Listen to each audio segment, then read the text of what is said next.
What is up, everyone? This is Ricky572 Return a Chance, and today I'm gonna be doing my first ever market watch on the channel.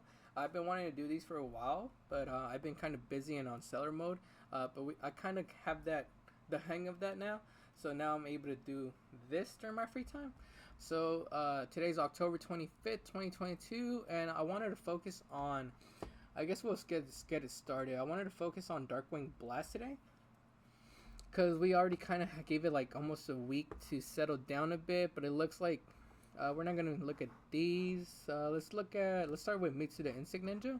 It's the cheapest Starlight in the set because no one's really playing ninjas. I feel like these do have potential to go up though because of the ninja support in I think Photon Hypernova.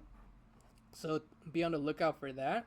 I don't know how good they're gonna be, but if it ends up being good, this could go up.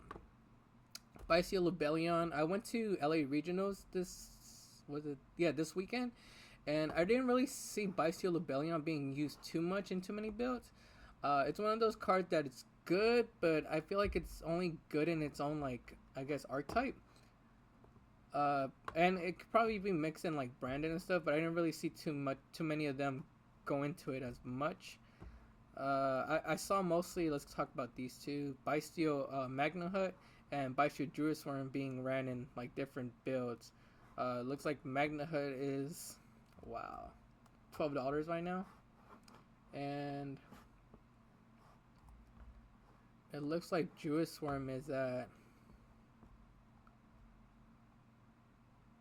like $5, I guess, right now. These started off at like $2 pre-sale, and then these were at like I think $4 to $5 during pre-sale on like YGO Daily, and look at it now.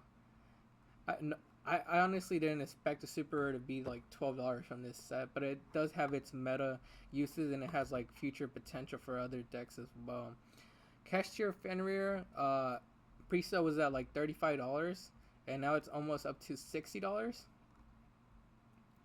Yeah, it's almost up to $60. So that's really surprising for an ultra rare from the set. It's worth more than a lot of the secret rares from the set. I did see this being used a lot in the sprite builds, so it does have that meta potential, and it has like so much what do you call it, accessibility in other decks. Blazing Cartesia, where'd you go? Blazing Cartesia, I did see ran in a couple branded tier element Despia build. No, branded tier element builds. So they were using this to go into like Baron and also as an extender. I feel like this card has some more potential. I don't really know what the price point will drop to. I feel like it might drop a little bit, but if another fusion monster gets announced that uses this as material, it's gonna probably shoot up to like Fallen of Val best price like $40 when like more fusion, like when Mary J got announced and like branded fusion got announced. Sprite Sprint, it's a really good card. It could be used in either tier elements or sprites. So basically, tier elements use a copy of this to go into to dump the level 2 tier element into the graveyard. I forgot her name. It was like Murmio or Murrow or something like that. So, but they use this to dump it and have their plays keep going. It is around $17 right now, which I feel like it's a pretty good price. If you get it at 15, that's pretty good too, because it's only a one of, so it's not too expensive. Rukalos. So Rukalos, I feel like is gonna drop down a bit more than what it's at right now. It is at 16, 18. It's like under $17, I guess. I sold one of these a couple of days ago at 19, and it's just been like dropping down a bit. We have sales at like 18, 16, 15. Yeah, I feel like it's one of those cards that's gonna keep dropping down.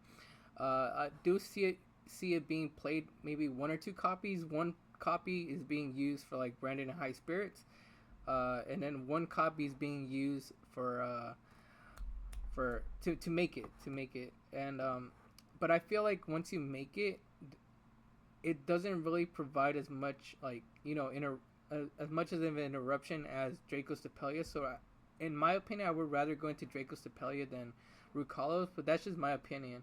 A lot of people overlook Rukalos' effect that says when your opponent activates a card or effect that includes special summoning a monster, I had some people at the event. I guess because it's like the first day of release. They kind of thought that they could just negate my link summon or like my exceed summon, just out of like straight out the back. But no, you can't negate that with Rukalos. You have to negate a card or effect that includes special summoning a monster. You can't just activate like an inherent summon.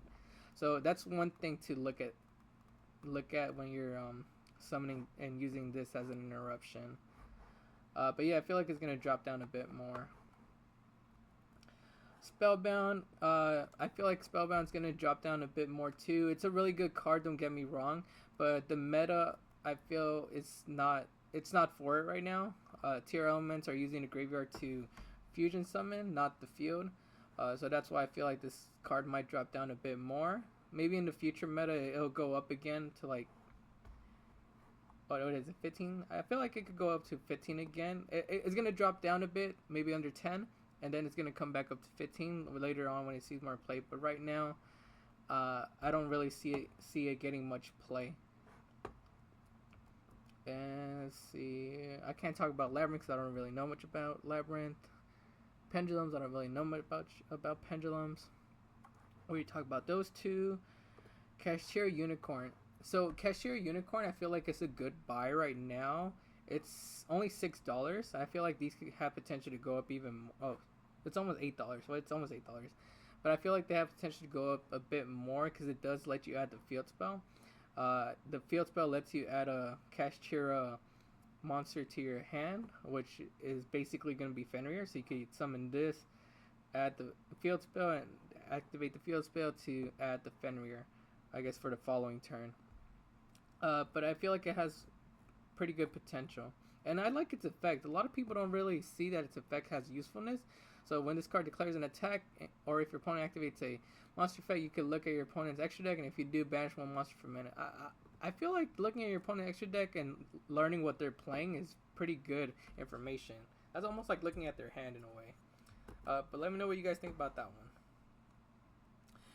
Zelantis. I saw Zelantis being used in a couple Marintis builds. So I didn't know that when you use Marintis and you get locked, and if you go into Zelantis and you banish your board, technically you're the one special summoning to your opponent's field. So you're locked, so unless they have water monsters, because you're locked into water monsters, then your opponent can't special summon any monsters back after they get banished by this. So that's a pretty good little tech that I didn't know about. Destructive Dharma Cannon. It is, let's see, it's been selling at 4, 7. I think that's a damage one. 5, 5, 6, 6, 7, 7. I want to say like $7-ish. It's around $7-ish right now. I feel like it might go down a bit more in price just because it's not being used too much in the meta. Like I said, tier elements are a fusion based deck, and you could fuse with face down cards. So this won't really do too much to them. This would have probably been good against like when we were in like Sword Soul format. So maybe in the future, if like once tier elements fade off, maybe in a year or two or whatever, and we get like a Synchro, Link, Exceed deck, this will probably come back into the meta and do some damage. So if you could get these around like $5, that's a pretty good price. Mudcracker from the Underworld. I guess it has its uses once the new Dark World stuff comes out, the structure deck. But I honestly thought those were gonna be a bit more cheaper. I see they're like under $5 right now, or $5 right now. I thought they were gonna be like $2. But yeah, let me know your thoughts on Darkwing Blast. I feel like if we give it another week or two, we might see a couple more prices. Maybe drag these down a bit because more people are gonna be opening and listing. But I'm not sure. I honestly missed the mark on these because yeah, I didn't think they were gonna be this expensive. All right, so next thing we're gonna be talking about is the Magnificent Mavens singles. So we have some pre-sales up right now. I didn't want to go to TCG Player because TCG Player always like prices their singles, pre-sale singles pretty high. YGL Daily does a better job at that. So we have the Shizu cards at $20 a piece, which I feel isn't too bad for a deck that has like tier 0 potential. I don't know what the pull rates are going to be on these, so make your best judgment if you plan on playing the deck. I mean, you could buy them if you want to. These could go up if they are short printed, or they could go down if they're pretty easy to get. But we never know. We won't know until like more YouTubers start opening boxes and stuff. Evenly Match is at $12 right now. Triple Tactics $10. Lightning Storm $10. Infinite Permanence $8. This needed to reprint it real bad. $8. The new Sky Striker linkage card is at $8. I feel like this is a really good buy. I feel like these could go up to like $15. It does give Sky Strikers a bit more playability. I mean, what Mystic Mind gives them playability too, but this will give them like even more playability. Skill Drain at $6. At below to $6. Better Duster $5. $4. Yeah, everything's pretty cheap in this set. I mean, probably the most expensive stuff is like up here, but everything else is like $3. See, it's pretty affordable. Yeah, really good prices. Oh look, Chaos Hunter got reprinted, $2. The new Sky Striker, I guess Kaiju is what they're calling it, $2. Yeah, they don't have the. And then these are dollars, dollar. So like Swords, so you could build for like dollars.